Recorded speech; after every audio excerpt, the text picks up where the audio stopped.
El deseado de todas las gentes. Capítulo 61. Zaqueo.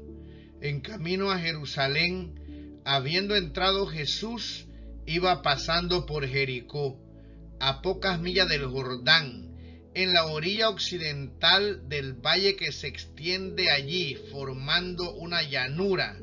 Descansaba la ciudad en medio de una vegetación tropical exuberante de hermosura, con sus palmeras y ricos jardines regados por manantiales. Brillaba como una esmeralda en el marco de colinas de piedra caliza y desoladas barrancas que se interponían entre Jerusalén y la ciudad de la llanura. Muchas caravanas en camino a la fiesta pasaban por Jericó. Su arribo era siempre una ocasión festiva, pero ahora un interés más profundo excitaba al pueblo. Se sabía que el rabino Galileo, que poco antes había resucitado a Lázaro, estaba en la multitud, y aunque abundaban los susurros acerca de las maquinaciones de los sacerdotes, las muchedumbres anhelaban rendirle homenaje.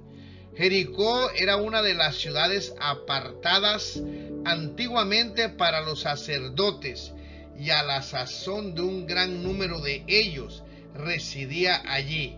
Pero la ciudad tenía también una población de carácter muy distinto. Era un gran centro de tráfico, y había allí oficiales y soldados romanos y extranjeros de diferentes regiones, a la vez que la recaudación de los derechos de aduana la convertía en la residencia de muchos publicanos. El principal de los publicanos, Zaqueo, era judío, pero detestado por sus compatriotas. Su posición y fortuna eran el premio de una profesión que ellos aborrecían y a la cual consideraban como sinónimo de injusticia y extorsión. Sin embargo, el acaudalado funcionario de aduana no era del todo el endurecido hombre de mundo que parecía ser. Bajo su apariencia de mundanalidad y orgullo, había un corazón susceptible a las influencias divinas. Zaqueo había oído hablar de Jesús. Se había divulgado extensamente las noticias referentes a uno que se había comportado con bondad y cortesía para con las clases proscritas. En este jefe de los publicanos se había despertado un anhelo de vivir una vida mejor. A poca distancia de Jericó, Juan el Bautista había predicado a orilla del Jordán, y Zaqueo había oído el llamamiento al arrepentimiento, la instrucción dada a los publicanos: no exijáis más de lo que os está ordenado. Aunque exteriormente desatendida, había impresionado su mente. Conocía las Escrituras y estaba convencido de que su práctica era incorrecta. Ahora, al oír las palabras que se decían venir del gran maestro, sintió que era pecador a la vista de Dios. Sin embargo, lo que había oído tocante a Jesús encendía la esperanza en su corazón. El arrepentimiento, la reforma de la vida, eran posibles aún para él. ¿No había sido publicano uno de los más fieles discípulos del nuevo maestro? Zaqueo comenzó inmediatamente a seguir la convicción que se había apoderado de él y a hacer restitución a quienes había perjudicado. Ya había empezado a volver así sobre sus pasos cuando se supo en Jericó que Jesús estaba entrando en la ciudad. Zaqueo resolvió verle. Comenzaba a comprender cuán amargos eran los frutos del pecado y cuán difícil el camino del que procura volver de una conducta incorrecta. El ser malentendido, el tropezar con la sospecha y desconfianza en el esfuerzo de corregir sus errores era difícil de soportar. El jefe de los publicanos anhelaba mirar el rostro de aquel cuyas palabras habían hecho nacer la esperanza en su corazón. Las calles estaban atestadas y Zaqueo, que era de poca estatura, no iba a ver nada por encima de las cabezas del gentío. Nadie le daría lugar. Así que, corriendo delante de la multitud hasta donde un frondoso sicómoro extendía sus ramas sobre el camino, el rico recaudador de impuestos trepó a un sitio entre las ramas desde donde podría examinar a la procesión que pasaba abajo. Mientras el gentío se aproximaba en su recorrido, Zaqueo escudriñaba con ojos anhelantes para distinguir la figura de aquel a quien ansiaba ver. Por encima del clamor de los sacerdotes y rabinos y las voces de bienvenida de la multitud, el inexpresado deseo del principal de los publicanos habló al corazón de Jesús. Repentinamente, bajo el sicómoro, un grupo se detuvo. La compañía que iba adelante y la que iba atrás hicieron alto y miró arriba, uno cuya mirada parecía leer el alma. Casi dudando de sus sentidos, el hombre que estaba en el árbol oyó las palabras: Zaqueo, date prisa, desciende, porque hoy es necesario que pose en tu casa. La multitud hizo lugar y Zaqueo, caminando como en sueño, se dirigió a su casa. Pero los rabinos miraban con rostros ceñudos y murmuraron con descontento y desdén que había entrado a posar con un hombre pecador. Zaqueo había sido abrumado, asombrado y reducido al silencio por el amor y la condescendencia de Cristo al rebajarse hasta él tan indigno. Ahora expresaron sus labios el amor y la alabanza que tributaba a su recién hallado maestro. Resolvió hacer públicos su confesión y su arrepentimiento. En presencia de la multitud, Zaqueo, puesto en pie, dijo al Señor: He aquí, Señor, la mitad de mis bienes doy a los pobres, y si en algo he defraudado a alguno, lo vuelvo con el 4 tanto. Y Jesús le dijo: Hoy ha venido la salvación a esta casa, porque cuanto él también es hijo de Abraham. Cuando el joven y rico príncipe se habían alejado de Jesús, los discípulos se habían maravillado de las palabras de su maestro. Cuán difícil es entrar en el reino de Dios los que confían en las riquezas. Ellos habían exclamado el uno al otro: ¿y quién podrá salvarse? Ahora tenían una demostración de la veracidad de las palabras de Cristo. Lo que es imposible para con los hombres, posible es para Dios. Vieron cómo por la gracia de Dios un rico podría entrar en el reino.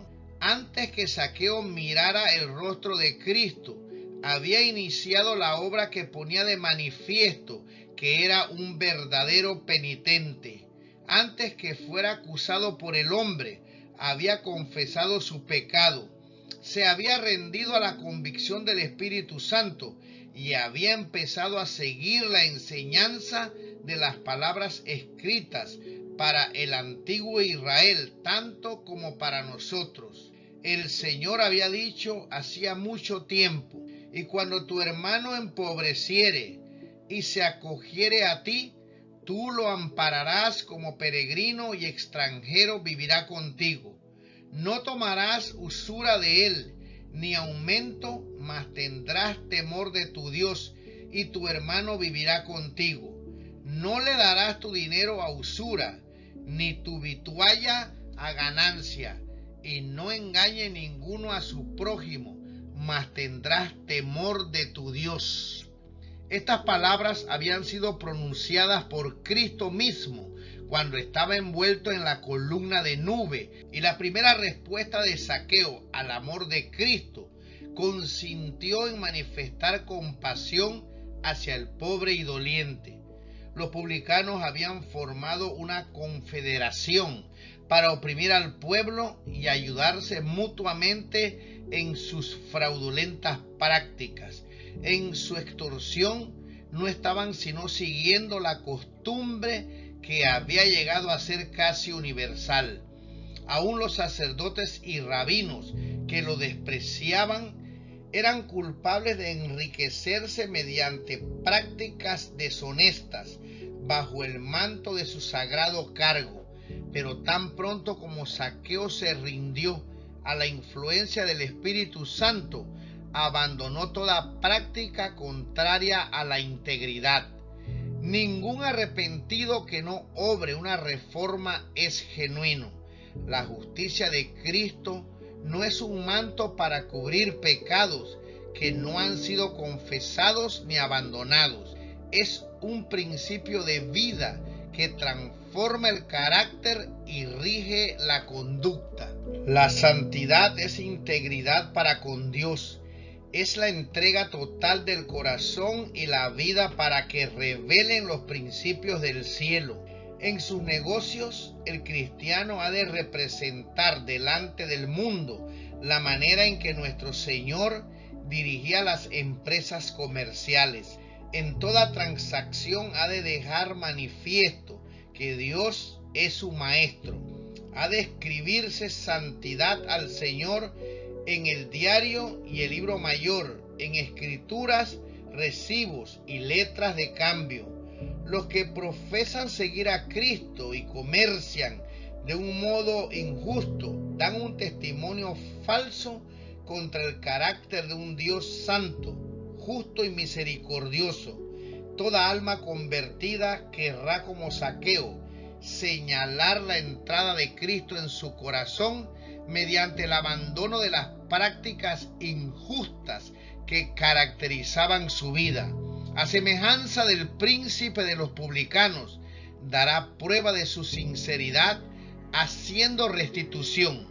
El Señor dice: si el impío restituyere la prenda, devolviere lo que hubiere robado, caminare en las ordenanzas de la vida, no haciendo iniquidad, no se le recordará ninguno de sus pecados que había cometido, vivirá ciertamente.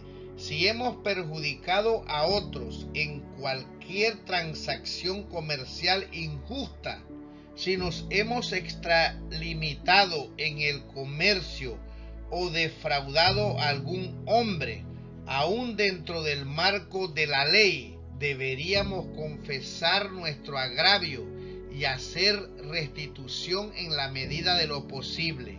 Es justo que devolvamos no solamente lo que hemos tomado, sino todo lo que se habría ganado con ello, si se lo hubiese usado correcta y sabiamente durante el tiempo que haya estado en nuestro poder. El Salvador dijo a Zaqueo: hoy ha venido la salvación a esta casa. No solamente Zaqueo fue bendecido, sino toda su familia con él. Cristo fue a su casa para darle lecciones de verdad e instruir a su familia en las cosas del reino. Ellos habían sido expulsados de la sinagoga por el desprecio de los rabinos y adoradores, pero ahora su casa era la más favorecida de toda Jericó. Acogían bajo su propio techo al divino Maestro y oían por sí mismos las palabras de vida. Cuando Cristo es recibido como Salvador personal, la salvación viene al alma. Zaqueo no había recibido a Jesús meramente como a un forastero, sino como al que moraba en el templo del alma. Los escribas y fariseos, que le acusaban de ser pecador, murmuraron contra Cristo porque se hizo su huésped, pero el Señor le reconoció como hijo de Abraham, porque los que son de fe, los tales son hijos de Abraham.